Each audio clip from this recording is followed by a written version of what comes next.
discrepancies was did Keith Lamont Scott have a gun? A lot of the witnesses said no. The wife said no. The evidence as laid out here in the witness testimony from the other police officers in radio traffic is yes. That is what the DA just said there. However, Tom Fuentes, the DA, made clear that Keith Lamont Scott did not raise or point the gun. No witness testimony points to that. And the other piece of evidence, which is interesting, is none of the video, and there was a lot of video from dash cam to body cam to Keith Lamont Scott's own wife shooting video with her cell phone, none of the video actually shows a gun in his hand.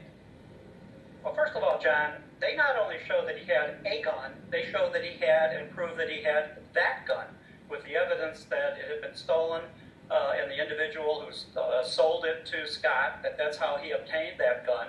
The idea that he would be wearing an ankle holster without that gun in the event that he might find a gun that fits that holster somewhere on the street is absurd. Secondly, this whole notion that just because the gun's in his hand and that he doesn't pose a threat.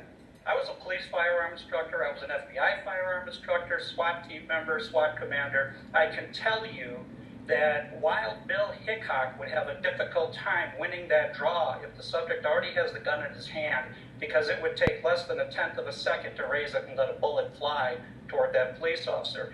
And we can do this. We can go to a test lab and try this with toy guns if you want. But I'm telling you that the notion that he didn't raise the gun and therefore didn't pose a threat is absurd from a police officer standpoint. Secondly, the officer doesn't shoot him the second he gets out. As Danny mentioned, it is an open carry state. He gets out of the car. They don't know who he is yet. They don't know if he has a lawful right to possess a weapon. He gets out of the car with that gun in his hand. They don't shoot him at that point. And you can hear in his wife's video where the officers yell 10 times at him to drop that gun, and he doesn't comply. And that indicates to them that each time they yell and he doesn't comply, the level of threat goes up, because now you wonder, what is he going to do? And it shouldn't be a guessing game. It shouldn't be a quick draw contest between the police and the subject. And no matter what's going to happen here, you're not going to have a situation where an officer under those circumstances doesn't defend himself and shoot the individual. We do know, we have been reading leading up to this press conference that the county, that the city has put officers